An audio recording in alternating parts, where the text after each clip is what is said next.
Something happened recently that made the entire world stop and pay attention to the royal family.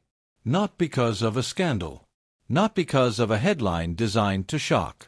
But because the palace itself stepped forward and confirmed something that millions of people had been quietly wondering about for months. And when the palace speaks directly, you know it is serious. Prince Louis is one of the most beloved children in the world. He is young. He is innocent. He has spent his short life being protected by his parents, Prince William and Princess Catherine. The public has watched him grow up through carefully selected photographs and rare public appearances. He waves at crowds. He makes funny faces. He melts hearts everywhere he goes. But behind that picture-perfect image, something has been quietly unfolding that the royal family could no longer keep private. The confirmation came with very careful wording. As it always does with the palace.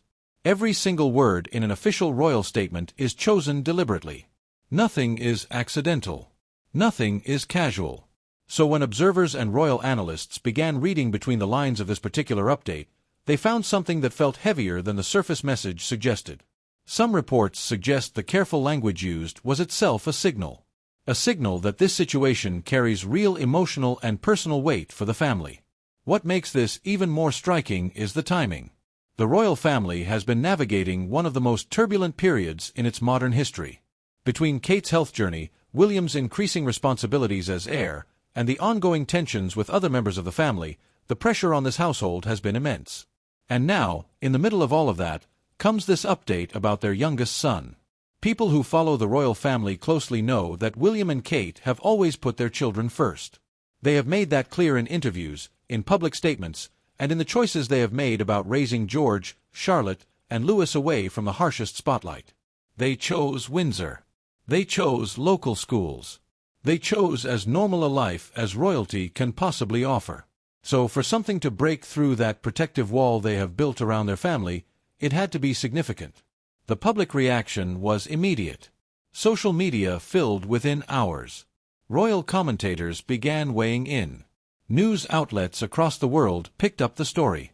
Because Prince Louis is not just a royal child to people.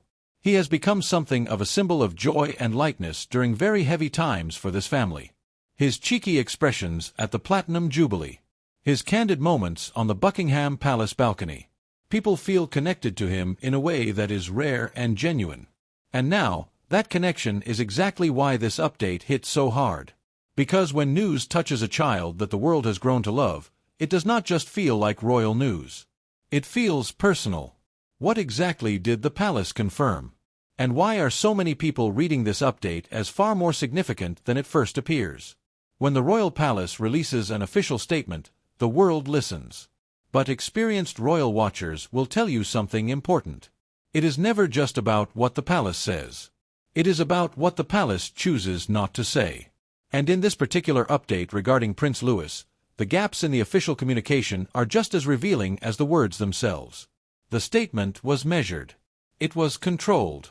It followed the classic pattern of royal communications that acknowledge a situation just enough to stop speculation from spiraling completely out of control, while revealing as little as possible about the true depth of what is happening behind closed doors. This is a strategy the palace has used for decades. Acknowledge, reassure, redirect, and hope the public accepts the surface-level explanation. But this time, many people did not simply accept it. Royal commentators immediately noted that the language used was unusually personal for an official palace release. Statements about the royal children are typically brief, almost clinical. They confirm facts. They thank the public for their support. They move on quickly. This update had a different texture to it. Some reports suggest that those close to the communications team describe the drafting process as more emotionally involved than usual. That detail alone tells you something significant about the weight of this situation. What was left out of the statement is where the real story begins to emerge. There was no detailed timeline offered. There was no clear explanation of what steps are being taken or what the family's plan looks like going forward. For a palace that controls its narrative with extraordinary precision, that absence of detail is not an oversight. It is a choice. And choices like that are made when the full picture is either too complex, too sensitive, or too painful to share publicly at this time. Observers also noticed the silence from William and Catherine themselves. In situations where royal parents want to project calm and reassurance, they often make a visible appearance or release a personal note. Neither happened immediately following this update. Some analysts believe that silence speaks volumes about where the family's emotional energy is right now. They are not performing composure for the cameras. They are living through something that requires their full and private attention. There is also the question of who was briefed before the statement went public. Senior royal aides. Select media contacts. The kind of careful pre-briefing that happens when the palace knows a story is going to generate significant reaction. That level of preparation suggests this was not a routine update. It was a managed release of information that had been building behind the scenes for some time. The public deserved to know something. But the full truth, according to many who follow royal affairs closely, is likely far more layered than what was confirmed in that carefully worded release. And that is exactly what makes this story so difficult to look away from. Because when institutions this powerful choose their words this carefully, it usually means the reality they are protecting is something far more profound than the statement suggests. Here is the thing about moments that shock the public. They almost never come from nowhere.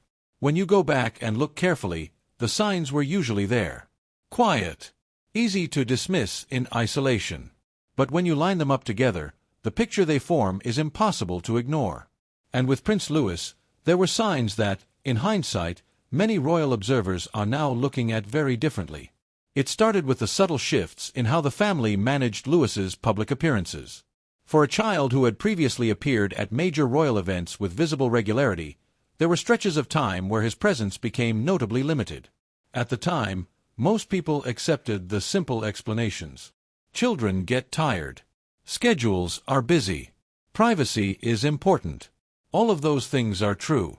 But some royal commentators quietly noted that the pattern felt slightly different from how George and Charlotte's public schedules had been managed at similar ages. Then there were the photographs. The royal family uses official portraits and candid releases very strategically. Every image that reaches the public has been approved. Every setting is deliberate. Some observers began noticing that certain recent images of Louis felt more carefully constructed than usual. More controlled. Less of the spontaneous, joyful energy that had made him such a beloved figure in earlier years. Again, individually, this could mean nothing. But pattern recognition matters when you are trying to understand a family that communicates as much through what it shows as through what it says. There were also moments at public engagements that caught the attention of body language analysts and long-time royal watchers. Small things. The way William positioned himself during certain appearances. The moments where Catherine's expression shifted almost imperceptibly when Louis was mentioned in conversations captured near microphones. These are not accusations. These are observations made by professionals who have spent years studying this family. And those professionals began quietly flagging that something felt different in the atmosphere surrounding the youngest Wales child. Sources close to the family, speaking carefully and without attribution, had suggested to certain royal correspondents that life inside the Wales household had been carrying an additional weight. Not the weight of the public pressures that come with William's role as heir. Something more intimate. More domestic. The kind of weight that parents carry when they are worried about their child and working hard to protect that child from a world that is always watching. Many believe that Catherine's own health journey over the past year gave the family a profound new perspective on privacy, on vulnerability, and on the importance of shielding their children from public scrutiny during difficult moments. She has spoken about how her illness changed her priorities, how it made her even more fiercely protective of her family's private life. It is entirely consistent with everything she has shared publicly that she and William would work hard to manage any challenge involving their children far from the public eye for as long as humanly possible.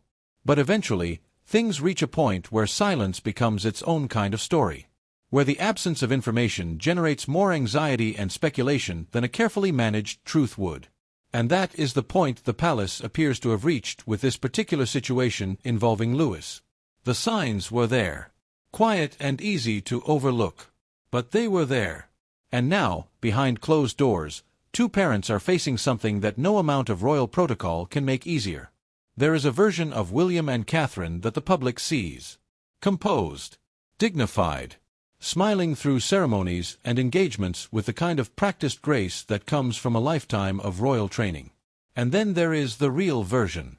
The one that exists behind the palace walls, away from the cameras, away from the carefully managed press releases. And right now, according to those closest to this family, that private version is carrying an enormous amount of weight. Let us start with Catherine.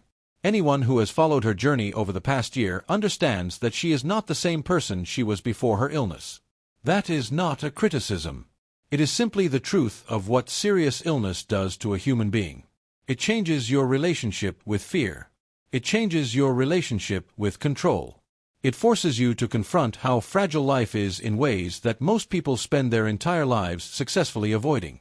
Catherine has spoken with remarkable honesty about how her health battle reshaped her priorities and deepened her appreciation for the people she loves most. Her children sit at the very center of that love. So when something touches one of those children, the emotional response for Catherine is not just a mother's natural worry. It is filtered through everything she has already survived. Every fear she has already faced. Every moment she spent wondering about her own future and what it would mean for George, Charlotte, and Louis. Some reports suggest that those close to Catherine describe her as handling this situation with the same quiet strength she brought to her own health crisis. Determined. Focused. But carrying a depth of emotion that she guards carefully from the outside world. William's response, by all accounts, follows a different but equally understandable pattern. He is a man who has spent his entire life learning to manage grief and difficulty in the public eye. He lost his mother at an age when children should be protected from that kind of devastation. He has spoken openly about the lasting impact of that loss and the way it shaped how he approaches fatherhood. William has said repeatedly that being a present and protective father is one of the most important things in his life. It is not a public relations position. It is a deeply personal commitment forged from personal pain. When the well-being of his child is at stake, those closest to William describe him as shifting into a mode of intense focus. He becomes very private, very deliberate. He pulls the circle of trust tightly closed and concentrates entirely on what his family needs. Observers who have watched him navigate difficulty before say that this is when William is at his most serious, his most determined, and his most emotionally present, even when his external expression remains controlled and calm. Together, William and Catherine have built something genuinely rare for people in their position. A true partnership. A shared approach to parenting that prioritizes their children's emotional health above royal obligation whenever the two come into conflict. Staff members and associates who have worked closely with the Wales household consistently describe a home environment where the children come first, where decisions are made based on what is best for George, Charlotte, and Louis rather than what looks best on a palace schedule. That foundation is what they are drawing on right now. Each other. Their shared values. Their hard-won understanding that life can change without warning and that the only real response to that uncertainty is to hold your family closer. But even the strongest partnerships feel the strain when the stakes are this high. And the strain, according to those paying close attention, is very real. Every child born into the royal family enters a world with a predetermined script. There are expectations. There are traditions. There are roles that have existed for centuries and that shape the life of every person who carries royal blood. For Prince Louis, the third child of the Prince and Princess of Wales, that script has always looked a certain way. But what is unfolding now raises genuine and serious questions about how that script may need to be rewritten. Louis occupies a fascinating and complex position within the royal structure. He is fifth in line to the throne. Close enough to the crown to carry the full weight of royal expectation and public scrutiny, but far enough removed that there has always been a degree of flexibility around his future. Unlike George, whose path toward kingship is fixed and immovable, Louis has theoretically had more room to define what his royal life might look like. More room to find his own version of service and purpose within the institution. That flexibility, many believed, was one of the quiet gifts of his position. But flexibility means very little when circumstances change in ways that nobody planned for. And what the palace has now confirmed introduces a new layer of complexity into conversations about Louis's future that the family will need to navigate very carefully over the coming years. Royal historians and commentators who study how the institution manages challenge and change point to precedent. The royal family has faced situations before where the health, circumstances, or personal challenges of younger members required adjustments to long-term planning. The institution is more adaptable than its ancient traditions might suggest. When it needs to protect one of its own, It has mechanisms for doing exactly that. Quiet restructuring, adjusted timelines, reduced public expectations, a closing of ranks that prioritizes the individual over the institution's public image. Some reports suggest that preliminary conversations have already begun at the advisory level about how Lewis's public role will be shaped in the years ahead. These are not emergency meetings filled with panic. They are the kind of careful, long-range planning discussions that the palace conducts whenever circumstances require a thoughtful reassessment. The people who manage the royal machine are experienced at this. They have seen difficulty before. They know how to build a path forward that protects the individual while preserving the dignity